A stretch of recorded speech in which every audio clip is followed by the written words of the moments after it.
Pô, eu vi uma vez falando, se não me engano, é o assassino de Grand River, alguma coisa assim, não sei se é um mito isso, que ele matou várias mulheres no dia do julgamento dele, que aí os pais, né, as mães de várias das mulheres assassinadas estavam na hora do julgamento e várias foram para testemunhar e todas olhavam para ele e tipo assim, eu quero que você queime no inferno, eu quero que você pague por tudo que você fez pela minha filha.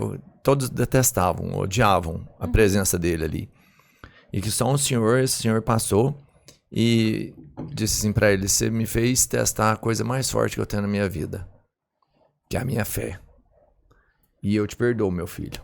Eu te perdoo por tudo que você fez pela minha filha. Da minha parte, não tem problema nenhum, você tá perdoado. E que nessa hora, o olho dele marejou. Porque todas as outras pessoas que passaram e falavam qualquer coisa, ele se mantinha totalmente apático.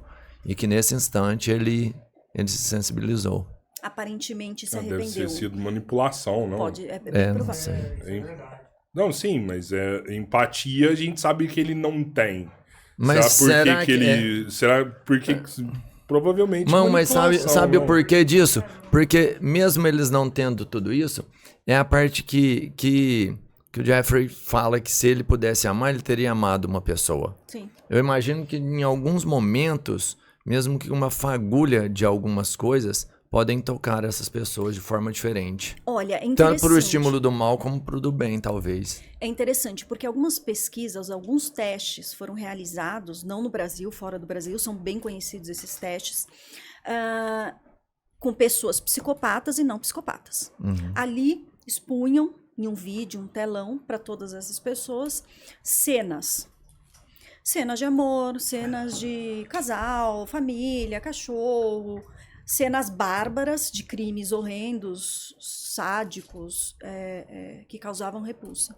Interessante que, tendo tudo a ver com o que você comentou, interessante que analisaram que, quando eles eram submetidos a boas imagens, de boas sensações, de família, aquelas que causam boas emoções em você, o psicopata mantinha o mesmo, constância cardíaca, batimentos cardíacos constantes, e o não psicopata também, batimentos cardíacos tranquilos.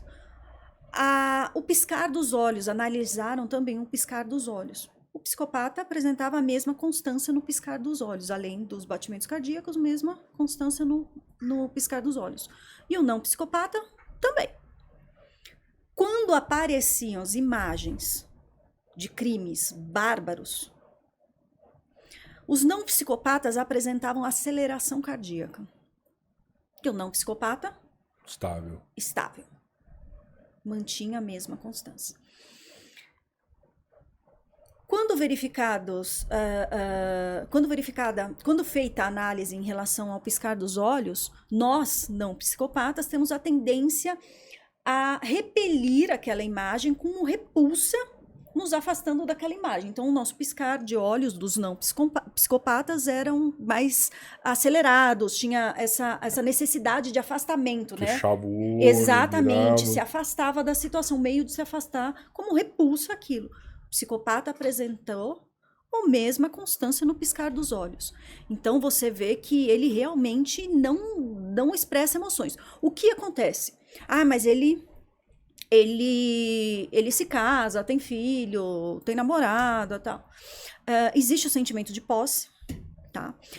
Ou se ele precisa daquilo, para que naquele momento ele for benéfico, ele vai usar desse recurso. Veja, salvo engano, no último julgamento de Ted Bundy, no júri, ele pediu em casamento. Como ele já tinha sido condenado à pena de morte, veja, estava tentando todos os recursos para suspender a execução daquela pena de morte. Ele tentou no último júri dele, ele pediu em casamento uma das testemunhas. E foi aquela cena midiática, porque a mídia, o país acompanhava todo aquele julgamento. E ele pediu em casamento dizendo que amava. Tem toda a gravação desse momento. Pra, como é que eu posso dizer? Comover quem estava assistindo as ali. pessoas ali que estavam assistindo. Ele ama. Exatamente. Ele é um ser humano. Agora, exatamente. Agora ele é capaz de mudar. É como se fosse um pedido de clemência. Né? Foi tudo teatral. Totalmente. Manipulação total. Ela aceitou. Caramba. Ela aceitou. Eles tiveram um filho. Uma filha. Que ninguém fala mais sobre, né, essa filha.